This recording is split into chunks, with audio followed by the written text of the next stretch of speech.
Okay, let's unpack this.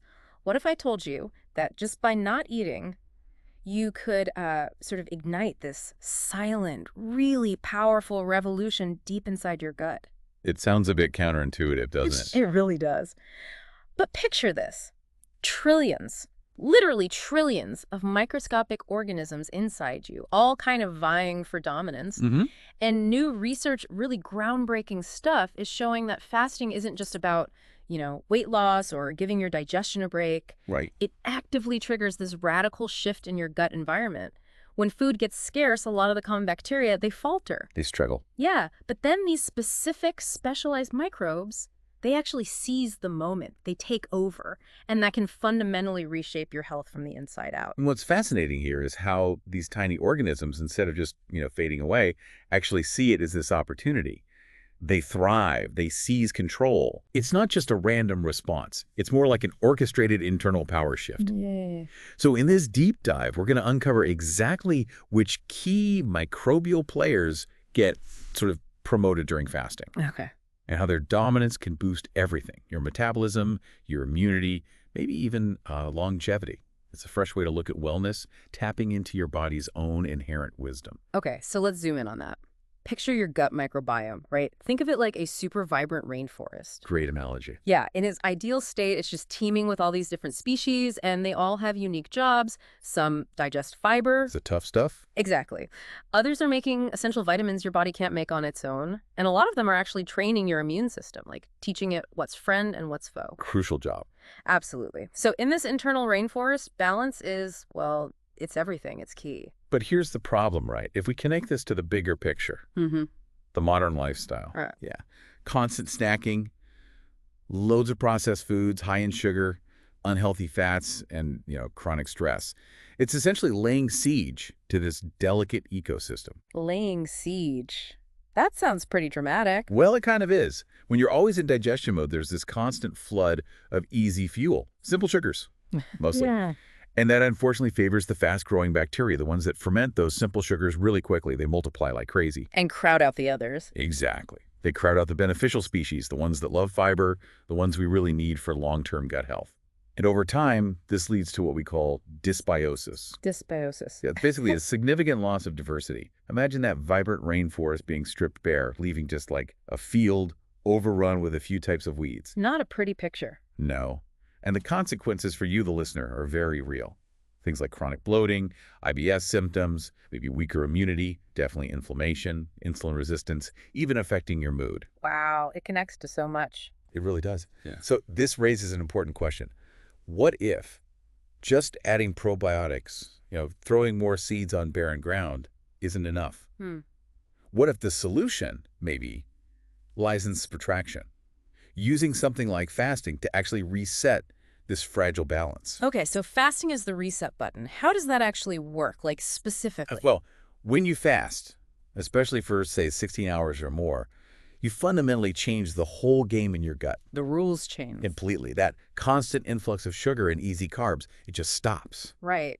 So those bacteria that were thriving on that easy fuel, they're suddenly starved. Ah. And that immediately opens up space, resources, right? Yeah. Allowing other more specialized microbes to step up and sort of take charge. So it's like, you mentioned the rainforest. Okay. Controlled burn. That's a perfect analogy. Yeah. A controlled burn. It clears out the unhealthy undergrowth, the stuff that's choking everything out, but without destroying the whole ecosystem. Right. It makes way for healthier growth. Exactly. Stronger, Yeah. more resilient growth. And this isn't some new fad, right? You mentioned our ancestors. Absolutely not new. What's fascinating here is that our ancestors naturally went through periods of fasting all the time. Between successful hunts, or maybe foraging wasn't great for a few days. Makes sense. Feast or famine, literally. Right. And this cycle embedded this incredible adaptability, not just in our human DNA, but deep within the DNA of our gut bacteria, too. They evolved alongside us with these cycles. So they expect it, almost. In a way, yes. When you fast, your body makes this big metabolic shift. It stops burning carbs for easy energy and starts burning stored fat. Ketosis. Exactly, ketosis. And it produces these molecules called ketones. Now, ketones aren't just fuel. They actively reshape the gut environment itself. They create conditions that specifically favor certain beneficial microbes. So the ketones themselves are changing the landscape. Precisely. This whole strategic reset, It's really just leveraging millions of years of evolution. It's Yeah. tapping into something already built into us to optimize health. Okay, so this microbial revolution is happening. You mentioned specialized microbes taking over. Who are these specialists? Who are the main players getting promoted? Great question. Yeah, let's meet the crew. Think of them as a highly specialized unit, each with a critical role in bringing your gut back to peak condition. Okay. First up, and maybe one of the most studied, is Akkermansia mucinifera. Akkermansia, heard of that one. Yeah, it's getting famous. And for good reason.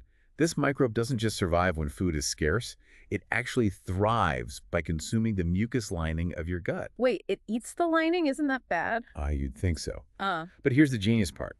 By nibbling on the mucus, Akkermansia actually signals your gut cells to produce more mucus. oh. So it reinforces it. Exactly. It's like having a maintenance crew constantly repairing and thickening the walls of your internal fortress. This strengthens that crucial intestinal barrier. Which helps with leaky gut. Precisely. It reduces leaky gut, where the lining gets too permeable, letting stuff slip into your bloodstream and trigger inflammation. We see Akkermansia levels rise in studies, like those looking at Ramadan fasting. Fascinating. Okay, who else is on the team? Then there's a group called Lactospiraceae. Think of these guys as the butyrate factories. Butyrate. Yeah, butyrate. It's a super important short-chain fatty acid. Basically, it's rocket fuel for your colon cells. It's their main energy source. Wow. And it has significant anti-inflammatory effects, not just in the gut, but throughout the body. Higher levels are linked to lower colorectal cancer risk, and we see these bacteria flourish during intermittent fasting trials. Okay, so Akkermansia for the barrier, Lactospiraceae for fuel and anti-inflammation. Anyone else? One more emerging star, Christensen-Lacey. Never heard of that one. It's newer on the scene, but really exciting. It's been called a longevity microbe Longevity? What? because it's found in much higher amounts in centenarians, people living healthily to 100 or more. And there's growing evidence suggesting its numbers also increase during fasting. So fasting might literally be cultivating longevity microbes. It's a strong possibility we're exploring. So you see, it's not about just one bacterium taking over. Fasting empowers this whole synergistic crew. They work together for overall gut resilience. Okay, this is incredibly cool science. Akkermansia, Lactospiraceae. Yeah. But let's bring it back to the person listening. Why should you care about these microscopic shifts? What are the actual, tangible benefits you might feel? What's the payoff? Absolutely. The so what factor is crucial. And yes, the impacts are profound and very real. First off, that stronger gut barrier we talked about, reinforced by Akkermansia and butyrate, Yeah. that directly helps curb systemic inflammation. And as you know, chronic inflammation is at the root of so many major diseases, Yeah. heart disease, autoimmune conditions, you name it. So less inflammation body-wide. That's huge. Huge. Second, you're likely to see significantly improved metabolic health. Think better blood sugar control, better insulin sensitivity, your body uses insulin more effectively, and just optimized fat regulation. Your gut is essentially getting reprogrammed for efficiency. Like a metabolic tune-up. Exactly. And beyond that, there's evidence it can suppress certain harmful bacteria, like Fusobacterium, which has some disturbing links to cancer risk. Wow. And don't underestimate butyrate's general anti-inflammatory power. It can translate to things like less chronic pain, maybe even clearer skin issues like acne or eczema often have inflammatory roots. Putting clarity too. Okay. Yeah. So if we look at the big picture, this whole microbial realignment isn't just about digestion. It fosters deep repair, resilience, and genuine long-term wellness, starting right there in your gut. That is really compelling. Okay, so if someone's listening and thinking, right, I want this thriving gut ecosystem, I want these benefits, how do they actually put this into practice? What are some accessible ways to start? Good news is, it doesn't have to be super complicated. One of the most popular and, frankly, quite effective methods is time-restricted eating, often called the 16.8 method. 16.8. Heard of that. Yeah, it just means you fast for 16 hours straight and then Yeah. eat all your meals within an 8-hour window. So maybe you eat between, say, noon and 8 p.m. Right, basically skipping breakfast for most people. Often, yeah. Yeah. That gives your gut that consistent 16-hour break, that rest period it needs for these microbial shifts to really happen. Many people find it surprisingly manageable once they get into the rhythm. Okay, 16.8. Any other common approaches? Another one is the 5.2 method. That's where you eat normally for 5 days of the week, and then on 2 days that aren't consecutive, you significantly cut your calories down to around 500 or 600. Ah, okay, so a couple of really low-calorie days. Exactly. The key really is finding an approach that feels sustainable for you, for your lifestyle, your body. That makes sense. But I have to ask this. Let's say I do 16.8 perfectly, right? But then, during my 8-hour eating window, I'm just hitting the drive-thru, grabbing processed snacks, sugary drinks. Am I still getting these amazing gut benefits, or am I kind of canceling it out? That's a fantastic and really critical question. Right. It highlights the synergy needed here. Look, consistency with the fasting window. That definitely kickstarts the process, gets those adaptations going. Okay. But you're right. Those benefits can absolutely falter or Yeah. be seriously undermined if you're consistently sealing up on junk during your eating window. It's like, clearing out the weeds in your garden and then immediately planting more weeds. Ah, right. Defeats the purpose. Totally. So the quality of your nutrition during that eating window is paramount. You really want to focus on fiber-rich foods, polyphenol-rich foods, Like what specifically? lots of colorful vegetables, fruits, legumes, nuts, seeds. These foods act as prebiotics. Prebiotics. Food for the good bugs. Exactly. You're feeding the very microbes you're trying to cultivate with the fasting. So it's truly about the powerful combination. Intelligent fasting plus quality nutrition. That's how you build a thriving, resilient gut ecosystem. Start slow, always listen to your body, and prioritize those nutrient-dense whole foods when you do eat. Got it.